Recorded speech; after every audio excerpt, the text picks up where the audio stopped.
प्रिय प्रशिक्षणार्थियों, BSc, BA, BEd, fourth year integrated Nirmal TT college की ऑनलाइन क्लासेज में मैं केपी शर्मा आप सभी प्रशिक्षणार्थियों का हार्दिक अभिनंदन करता हूं, स्वागत करता हूं। मेरा प्रश्न पत्र द्वितीय समावेशी विद्यालय बनाना, इसमें कुछ ऐसे टॉपिक लिए हैं जो थोड़े कठिन हैं। हालांकि कोर्स मेरा पूरा हो गया, लेकिन फिर भी मैं ये प्रयास कर रहा हूं कि जो कठिन इनको रिपीट कर रहा हूं या कुछ सिलेबस के अनुसार रह गए मान लो कुछ टॉपिक, और कुछ सुझाव ऐसे हैं जो मैंने देखा है, तो उनको तो मैं ये 117वां जो आज वीडियो है, ये इसके अंतर्गत NCF 2005 में समावेशी शिक्षा, यह आपके कोर्स में भी है। मैंने इसको देखा बड़ी बारीकी से, और ये शायद रह गया हो, तो मैं इसको आज पूरा करवा रहा हूं। तो देखिए, समावेशी शिक्षा या समावेशी जो विद्यालय है, इसमें सभी में समानता हो, किसी प्रकार का कोई भेदभाव न हो, ऐसी शिक्षा है। तो NCF जिसमें 2005 में समावेशी शिक्षा के अंतर्गत जो नीतियां बनाई, वो सामान्य बालकों के साथ में और दिव्यांग बालकों के साथ में समानता है, किसी प्रकार का कोई भेदभाव नहीं है इनमें। और इनमें मैंने इसको जो NCF 2005 में समावेशी शिक्षा, इसमें जो इसका विस्तार रूप हुआ है वो है नेशनल करिकुलम फ्रेमवर्क 2005। इन्होंने तो एक परिभाषा लिखी है इसके अनुसार, ये इसका फुल फॉर्म है नेशनल करिकुलम, और F से ये फ्रेमवर्क, जिसको नेशनल एन करिकुलम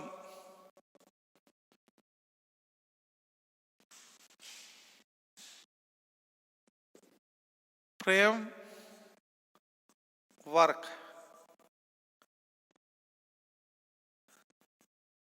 2005 के अनुसार, एक परिभाषा लिखाऊंगा कुछ अनुसार, तो इन्होंने अपने जो विचार रखे हैं वो इस प्रकार रखे हैं। जैसे ये NCF 2005 में समावेशी शिक्षा, तो इन्होंने समावेशी शिक्षा के बारे में क्या कहा है।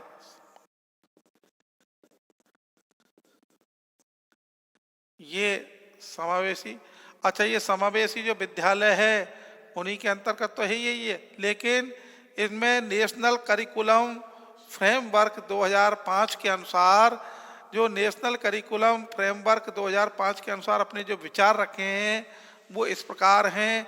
इन्होंने अपना बताया है कि इसमें अकेलापन या एकांत, अकेलापन या एकांत, अकेलापन या एकांत,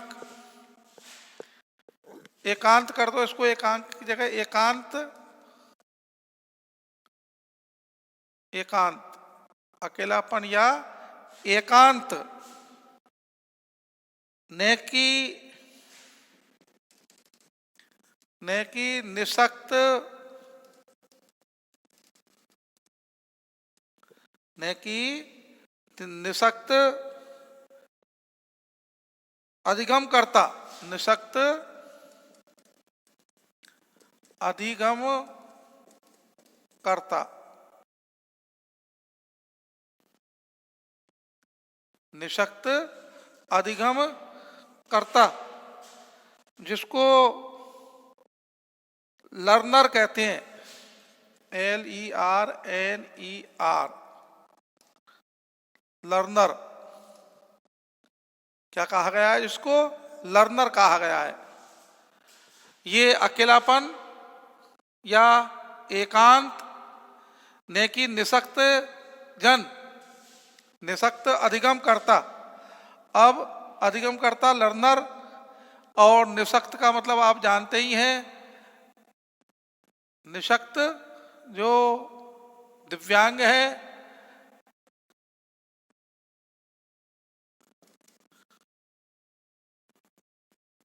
विकलांग, ये इसी के ही भाग हैं। तो देखिए, अकेलापन या एकांत, नेकी निसक्त जन, निसक्त अधिगम करता लर्नर जिसको कहा गया है, लर्नर के लिए अच्छा है, लर्नर के लिए अच्छा है।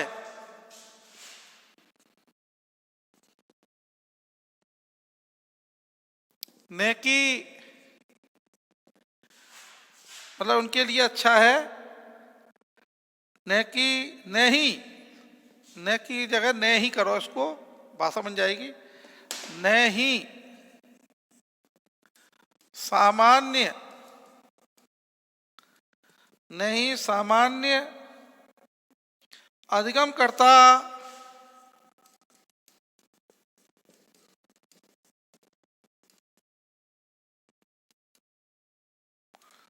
सामान्य अधिगम करता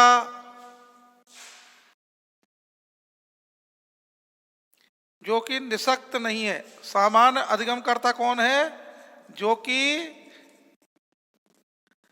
निशक्त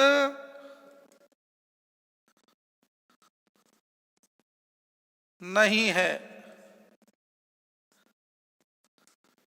जो कि निशक्त नहीं है, नहीं है। सामाजिक आवश्यकता है कि हाँ, ये जो कि निशक्त जन नहीं है, सामाजिक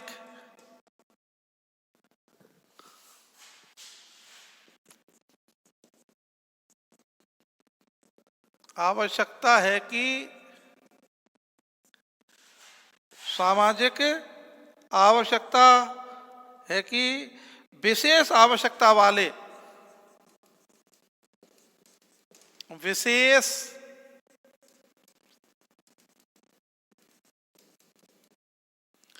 आवश्यकता वाले,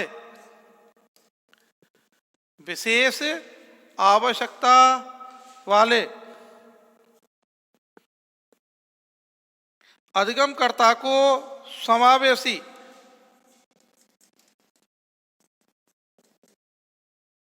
अधिगम कर्ता को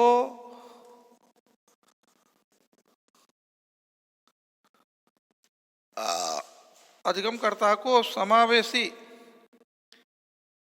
विद्यालयों में,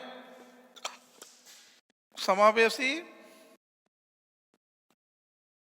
स्कूल कर दो, स्कूलों में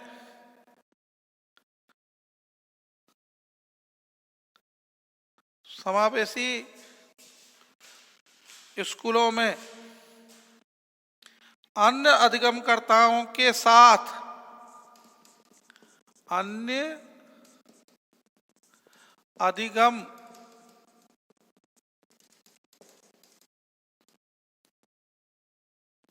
कर्ताओं के साथ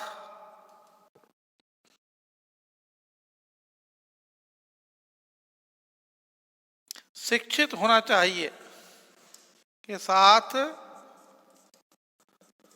शिक्षित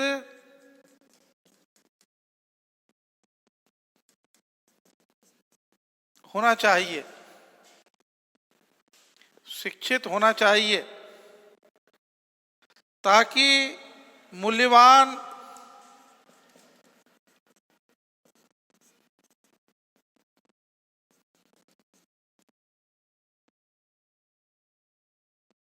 ताकि मूल्यवान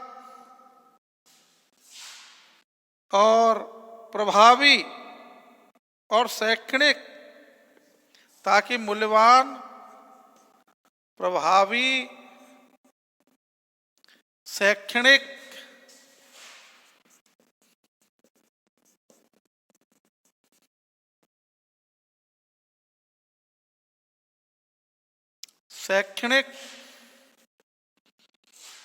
व्यवस्थाएं हो सकें, शैक्षणिक व्यवस्थाएं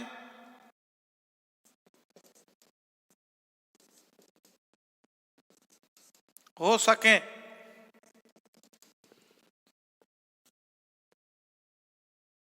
ये एक जो विशेष इसमें बताया गया है, इसमें देखिए जो एनसीएफ 2005 में समावेशी शिक्षा, इसको नेशनल करिकुलम फ्रेमवर्क 2005 के अनुसार इन्होंने अपने जो विचार रखे हैं वो समावेशी शिक्षा में कि अकेलापन या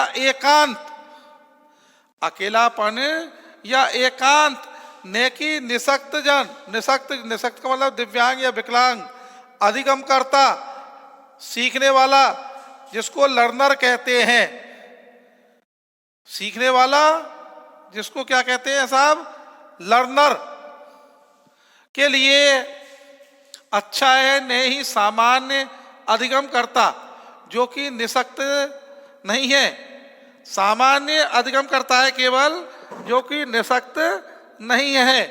वो सामाजिक आवश्यकता है कि विशेष आवश्यकता वाले जो स्पेशल नीड्स, विशेष आवश्यकता वाले जो अधिगमकर्ता को समावेशी जो स्कूल है, विद्यालय हैं, उनमें अन्य अधिगमकर्ताओं के साथ में जो समावेशी विद्यालय में जो और बालक पढ़ रहे हैं, अधिगमकर्ता हैं, उनके साथ में शिक्षित होना चाहिए। क्या होना चाहिए? शिक्षित होना चाहिए ताकि मूल्यवान, प्रभावी और शैक्षणिक व्यवस्थाएं हो सकें। ये तीन व्यवस्थाएं साहब, मूल्यवान समय है, प्रभावी है और शैक्षणिक, ये व्यवस्थाएं हो सकें किसमें? समावेशी विद्यालय में।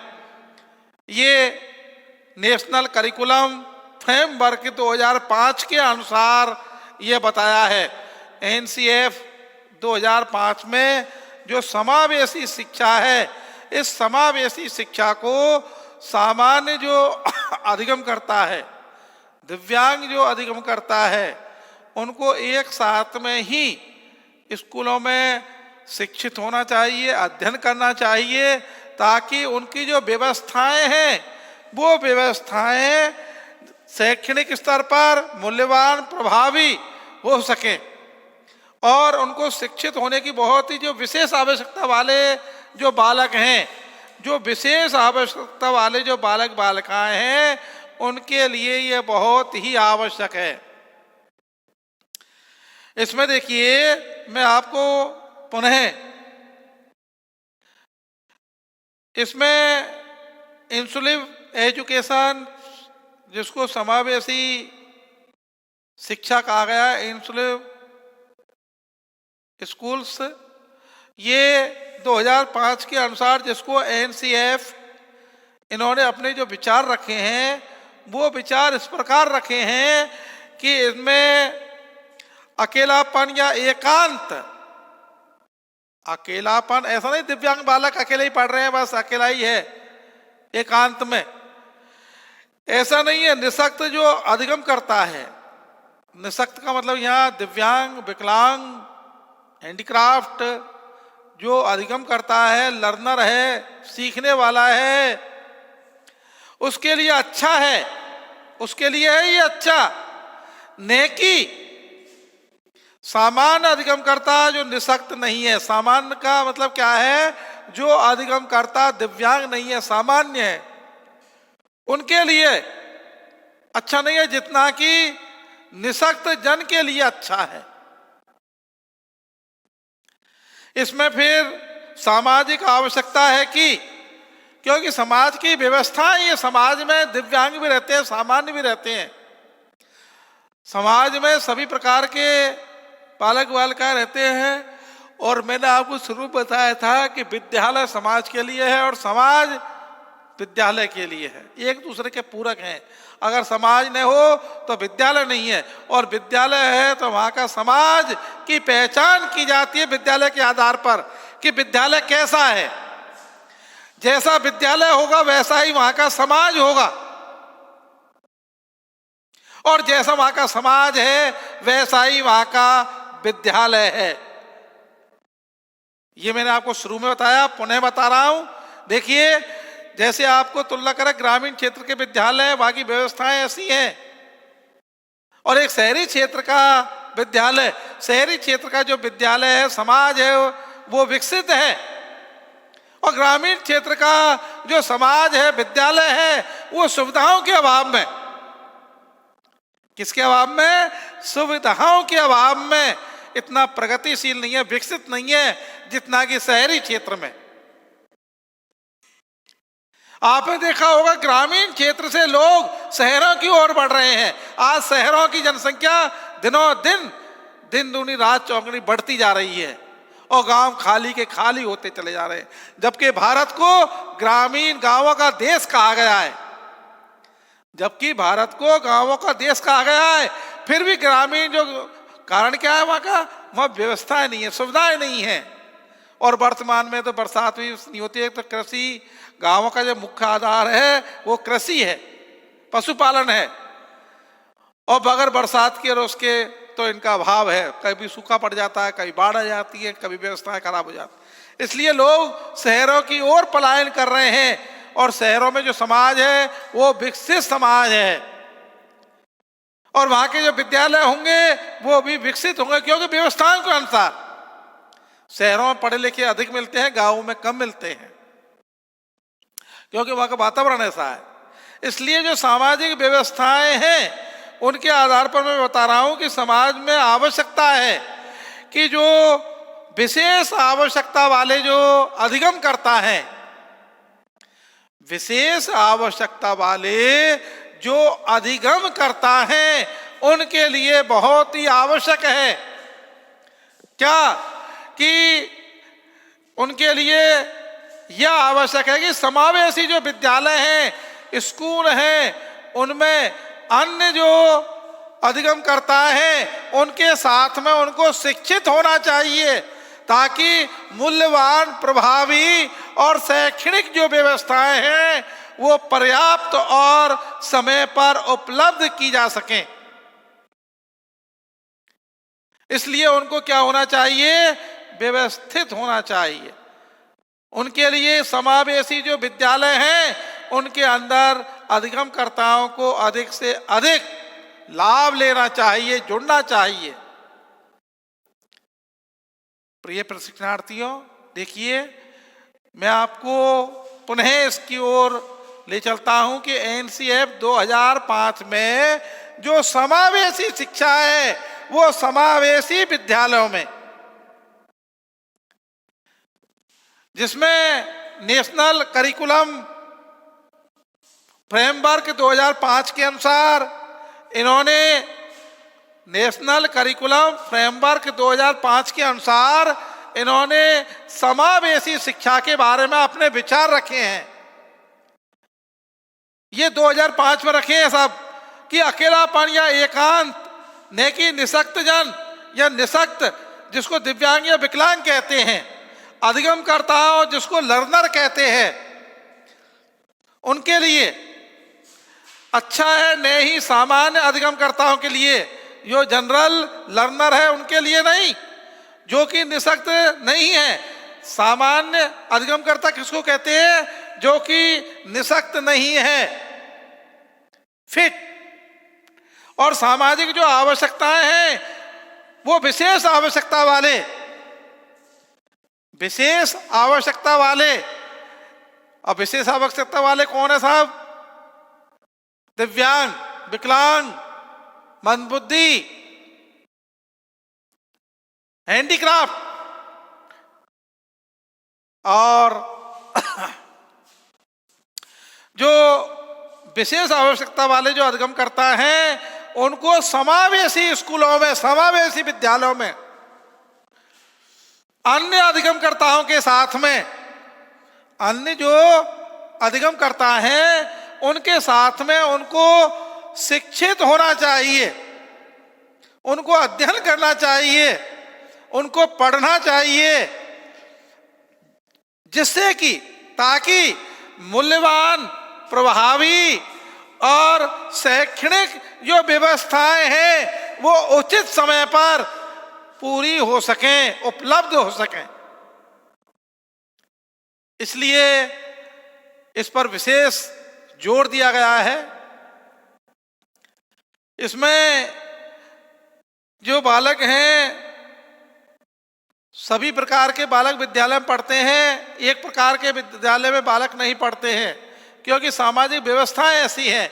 आपने देखा होगा एक कक्ष है जिसमें 40 छात्र हैं, उन 40 छात्रों में विभिन्नताएं पाई जाती हैं, लेकिन लक्ष्य उनका सबका 40 का एक है। सभी 40 जो प्रशिक्षणार्थी हैं, विद्यार्थी हैं, उनका लक्ष्य एक है, सर्वांगीण विकास करना, शिक्षित होना, साक्षर नहीं, शिक्षित, टॉपर, सर्वांगीण विकास करना। शिक्षित ही केवल साक्षरता ही नहीं, चौमुखी विकास करना अपना, ये शिक्षित होना है। और जो अधिगमकर्ता है, जो सामान्य अधिगमकर्ता के साथ में अगर निःशक्त जन जो अधिगमकर्ता है, लर्नर, वो अगर समावेशी विद्यालय में अन्य जो अधिगमकर्ता हैं उनके साथ में अगर सभी एक साथ अगर अध्ययन करेंगे, शिक्षित होंगे, तो उनके लिए सबसे पहले जो होता है मूल्यवान जो समय है वो बचेगा, प्रभावी होगा, उनमें भेदभाव नहीं होगा, आपस में एक दूसरे का सहयोग होगा, आपस में एक दूसरे से प्रेरणा मिलेगी। और व्यवस्थाएं समान रूप से जो शैक्षणिक वातावरण है वो उत्तम रहेगा। रिपीट, बार बार नहीं पढ़ाया जाएगा। जहां सामान्य बालक बालिकाएं अधिगम करता है, वहां निःशक्त जन विशेष आवश्यकता वाले जो बालक हैं वो अगर एक साथ अध्ययन करेंगे तो उनमें प्रेरणा मिलेगी, आपस में एक दूसरे का मेलजोल होगा और एक दूसरे का सहयोग होगा। ये व्यवस्थाएं उनके लिए होंगी जो समावेशी विद्यालय में जो इंक्लूसिव एजुकेशन, समावेशी शिक्षा, इंक्लूसिव स्कूल्स में अगर ये अधिगमकर्ता लर्नर हैं, ये अगर अध्ययन करेंगे तो उनमें एक किसी प्रकार का भेदभाव नहीं होगा, उनमें किसी प्रकार की हीन भावना जागृत नहीं होगी, उनमें किसी भी प्रकार की न तो हीन भावना जागृत होगी और न ही उनको किसी प्रकार से उनको शर्मिंदा होना पड़ेगा। आपने देखा होगा जो अंध विद्यालय है, जो दिव्यांग विद्यालय है, उनमें वो सभी छात्र एक से ही दिखाई देते हैं, वो सभी दिव्यांग हैं, उनमें सामान्य है ही नहीं, तो उनमें हीन भावना हो जाती है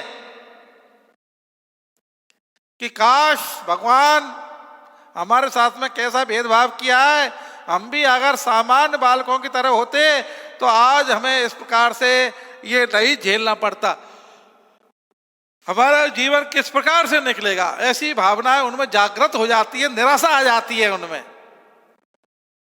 उस निराशा को और उनको समाप्त करने के लिए समावेशी विद्यालयों की स्थापना की गई, जिससे बालकों में किसी प्रकार का कोई भेदभाव न हो। हाँ, समावेशी स्कूलों में ही उनके लिए जो विशेष आवश्यकता वाले जो अधिगम करता है उनके लिए व्यवस्थाएं वहीं कर दी जाए,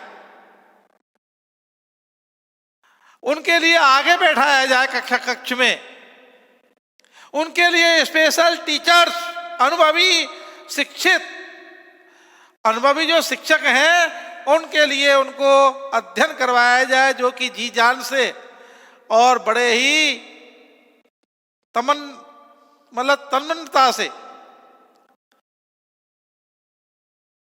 बड़े ही प्रभावी और बड़े ही एक्टिव से, फॉर्मेलिटी नहीं आत्मीयता से अध्ययन कराते हैं।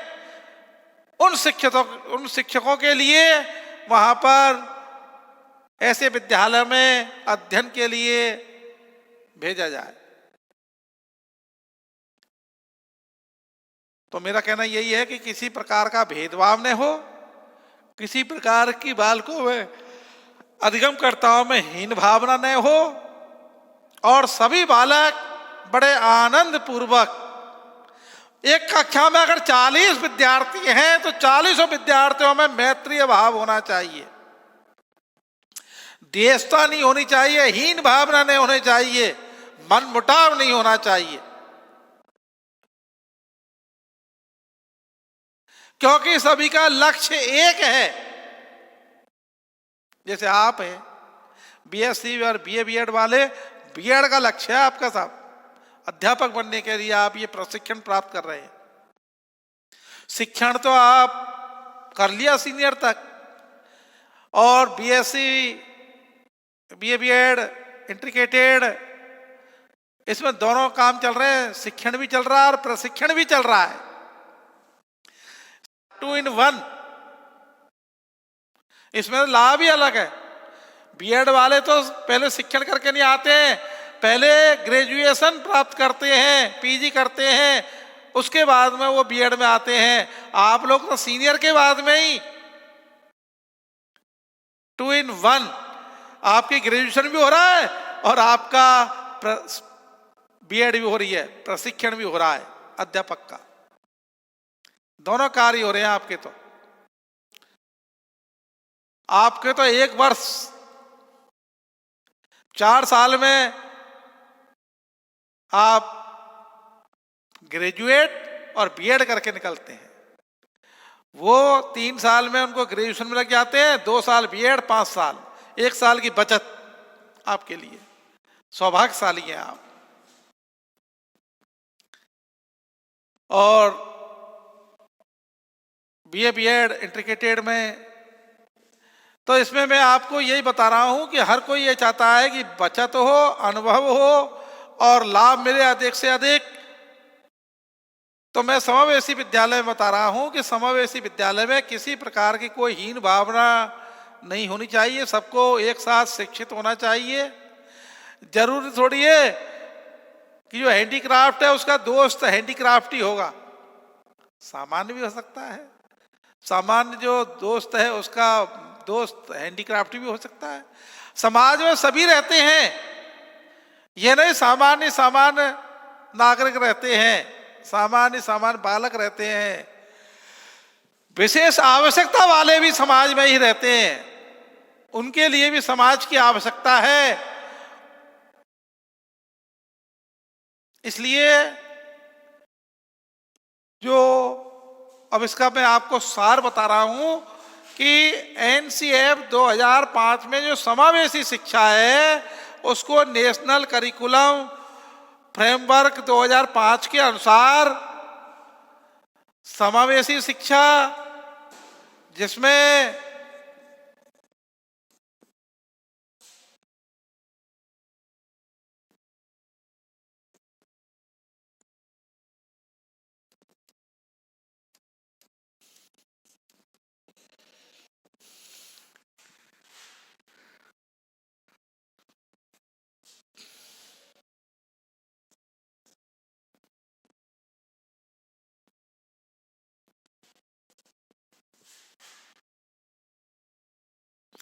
हाँ, तो इसमें देखिए अकेलापन या एकांत न कि निःशक्तजन जो अधिगम दिव्यांग है, अधिगम करता है, लर्नर है, उनके लिए अच्छा न ही सामान्य अधिगमकर्ताओं को जो कि निःशक्त नहीं है, उनको सामाजिक आवश्यकता है कि विशेष आवश्यकता वाले जो अधिगमकर्ता को समावेशी स्कूलों में या अन्य जो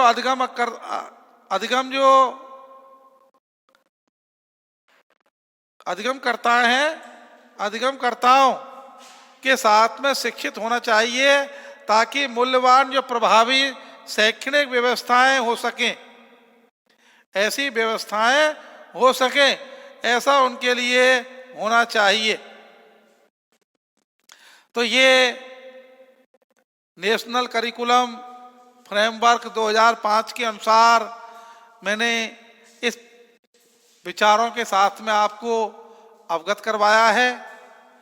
इसमें ये 2005 जो एनसीएफ, इसके अंतर्गत ऐसी भावनाएं जो रखी गई हैं, ये इसका फर्स्ट पार्ट है। सेकंड पार्ट के अंदर भी मैं कुछ आपको सामान्य शिक्षा में जो विकलांगों की स्थिति है, इसको भी मैं आपको अभी अवगत करवाऊंगा अगले उसमें। ये एनसीएफ 2005 के अंतर्गत ही आती है। तो एनसीएफ 2005 में समावेशी जो शिक्षा है, इसको आप ध्यान से, क्योंकि ये टॉपिक रिपीट कर रहा हूं मैं आपको, वैसे आपके कोर्स में ये है, मैंने इसकी जानकारी की तो इसको मैंने दोबारा लिया है। समावेशी शिक्षा मैंने पढ़ाई थी आपको, लेकिन उसके अंतर्गत एनसीएफ 2005 को स्पेशल, तो इसमें नेशनल करिकुलम फ्रेमवर्क, जिसको एनसीएफ 2005 की फुल फॉर्म में सा भी है, नेशनल करिकुलम फ्रेमवर्क 2005। इन्होंने क्या विचार रखे हैं, एक बार आप पुनः रिपीट कर देता हूं। अकेलापन या एकांत न कि निःशक्त अधिगम या दिव्यांग विकलांग, ये अधिगमकर्ता लर्नर के लिए अच्छा है, इसके लिए न कि सामान्य अधिगमकर्ताओं को जो कि निःशक्त नहीं है, उनको सामान्य कहते हैं। सामाजिक आवश्यकता है कि विशेष आवश्यकता वाले जो अधिगमकर्ताओं को समावेशी स्कूलों में, समावेशी विद्यालयों में या अन्य अधिगमकर्ताओं के साथ में शिक्षित होना चाहिए, ताकि मूल्यवान प्रभावी शैक्षणिक व्यवस्थाएं हो सकें। ये मैंने आपको बताया है। अब समय अभाव के कारण मैं इसको यहाँ विराम देता हूँ। आपके लिए पुनः धन्यवाद।